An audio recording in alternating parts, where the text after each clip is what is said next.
Hello, welcome back. In this video, we are going to learn about media access control or the MAC layer.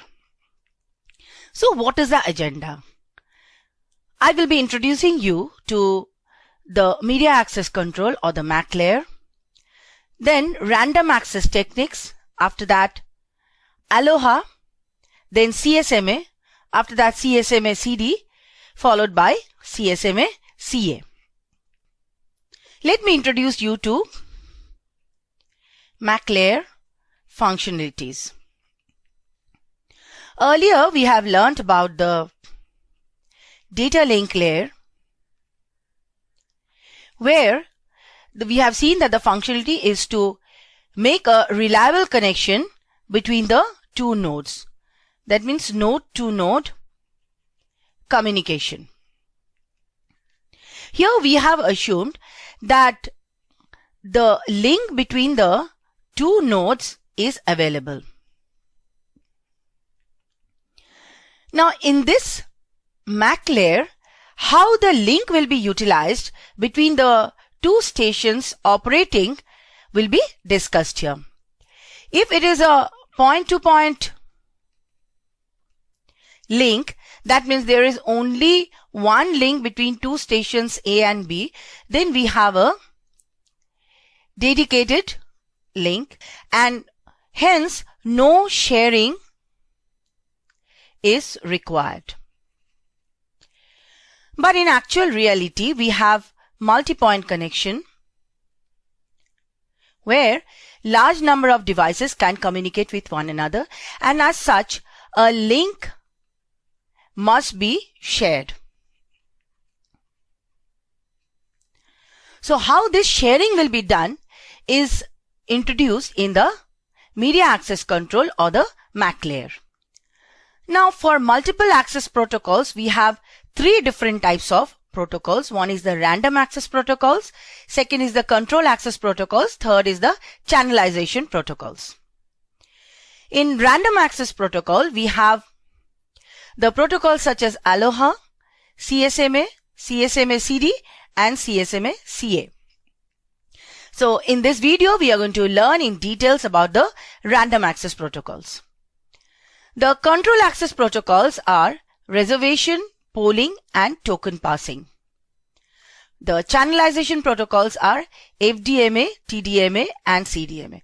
FDMA stands for frequency division multiple access, TDMA stands for time division multiple access, and CDMA stands for code division multiple access. We are going to learn about this control access protocols and channelization protocols in the later videos. So what is random access? Random access means the stations do not need any permission to send the data or to access the link. The only condition which is there is whether the link is idle or not. If the link is idle, stations can transmit the data. And if the link is not idle, then it cannot transmit the data. On the other hand, there is no protocol that will define which station will send next. So these are the two parameters that define the random access. So conceptually, the random access means the two different points. One is the random access, second is the contention. For random access, as we have seen, no permission is required. If the line is idle, then the stations can transmit the data. And for contention, there is no protocol that will define which station will send next. Now there are certain questions that must be asked. When can the station access the medium? That must be defined in the protocol. What can the station do if the medium is busy? Number 3, how can the station determine the success or the failure of transmission? Number 4, what can the station do if there is an access conflict? or there is a collision. Let us understand the protocols one by one. We start with ALOHA. ALOHA stands for Additive Links Online Hawaii Area. This has been defined by the University of Hawaii.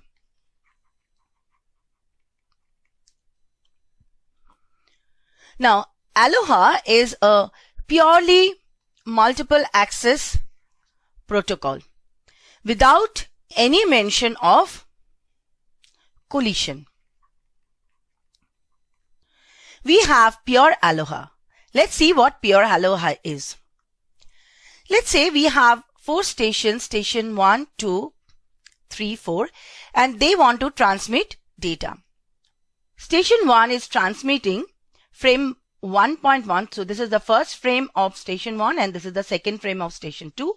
Station 2 transmits frame F2.1 and F2.2. Similarly for station 3 we have F3.1, F3.2 and station 4 F4.1 and 4.2. We can see here that when the station 1 is transmitting frame F1.1 there is no collision. But during this interval there is collision because at the same time station 2, 3, 4 all are transmitting. Again we have collision over here because here station 2 and 4 are transmitting. So for pure ALOHA there is a mention of collision because there can be collision and it cannot be prevented in pure ALOHA. Now vulnerable time of pure ALOHA is 2 times TFR. TFR is the time to transmit a frame. Let us look at slotted ALOHA. This is an improved version of ALOHA. Here the time slots are defined like S1, S2, S3, S4, S5, S6 and the stations can transmit only at the beginning of a time slot. So here you can see that at this instant of time station F3 is sending and station 4 is sending at a different instant like T1 and T2. But here stations can transmit only at the beginning of the time slot. So here and here they can transmit.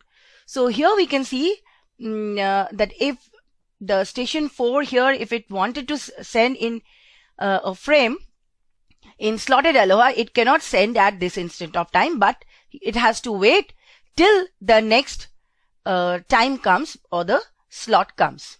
Here also we can have collision, but the collision possibility is lessened as compared to pure ALOHA.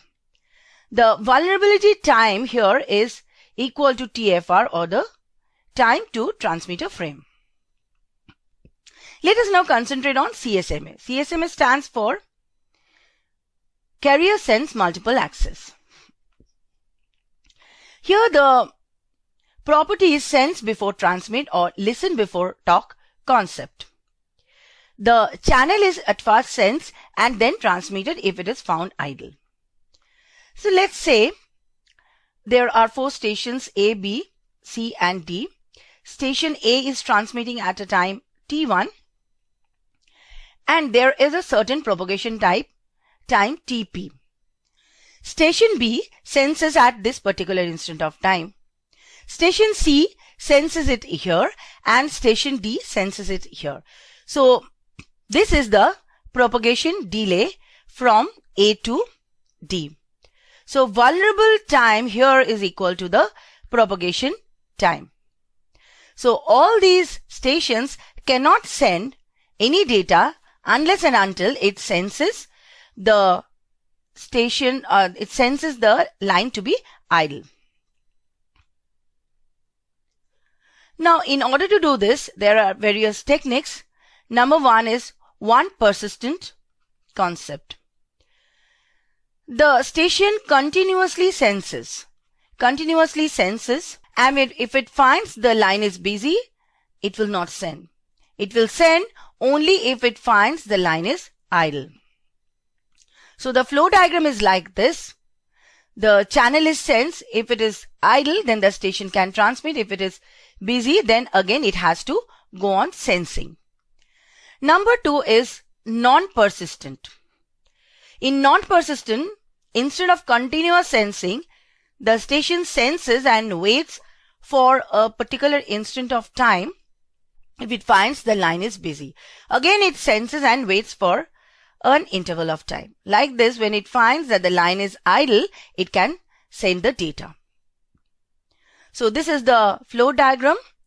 The channel is sensed. If it is idle, station can transmit. If it is busy, then it has to wait for a random amount of time, and then again it will sense the channel. Next is the P persistent or propagation persistent. The line is sensed, and when it is busy, it divides the time slot after sending into several time slots. And then when it is over, it can transmit. Let's look at the flow diagram. So here, at first, if the line is idle, the station sends with a particular probability outcome, and it looks into the channel whether it is busy or idle. Now it checks the probability outcome. If the probability outcome is less than equal to P, then the station can transmit, and if it is more than P, that is a probability, it has to wait a time slot. Then again it checks whether the channel is free or not. If the channel is busy, then it has to use a back-off process as the collision has occurred. So this is the P persistent. Let us turn our attention to CSMA CD, carrier sense multiple access collision detection.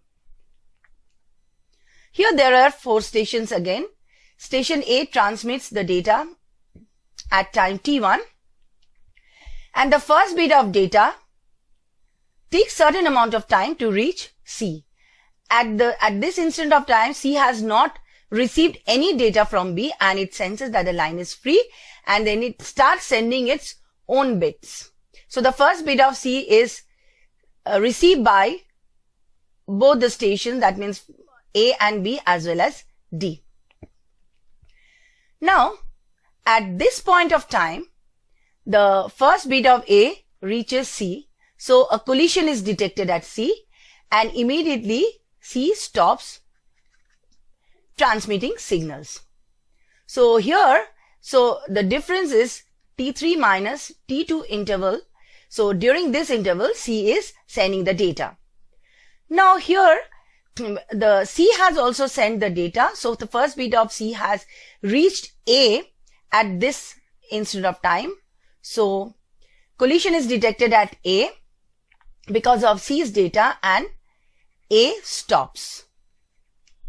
So A has transmitted during T4 minus T1 interval of time.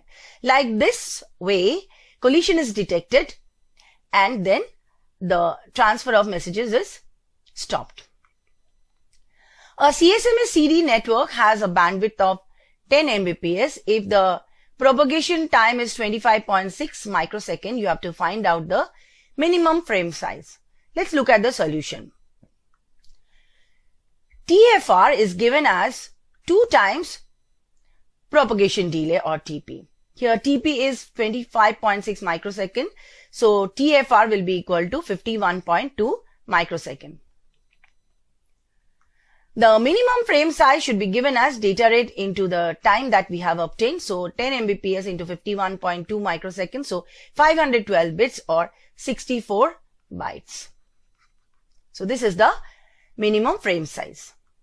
Next, let us turn our attention to carrier sense multiple access collision avoidance. Here 3 terms are important. One is the interframe space, second one is the contention window, and the third one is the acknowledgement.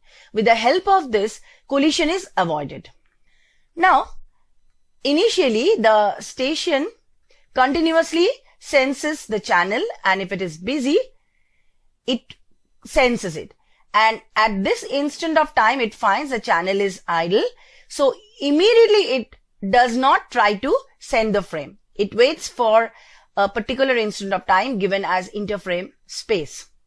After the interframe space, it sees whether the channel is idle or not still, because at this interval of time, many other stations may be transmitting their frames.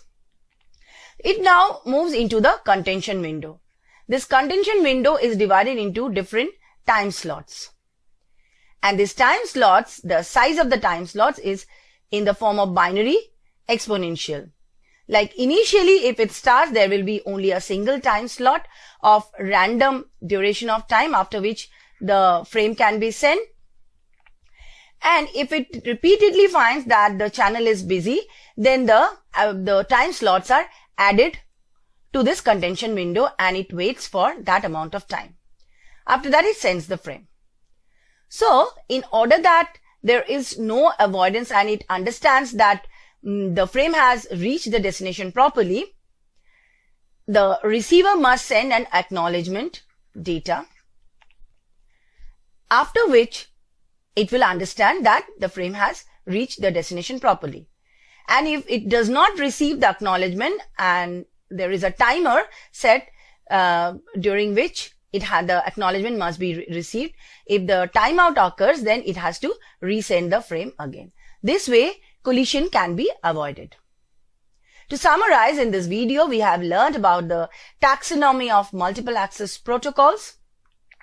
We have looked into random access protocols like ALOHA, CSMA, CSMA-CD, and CSMA-CA.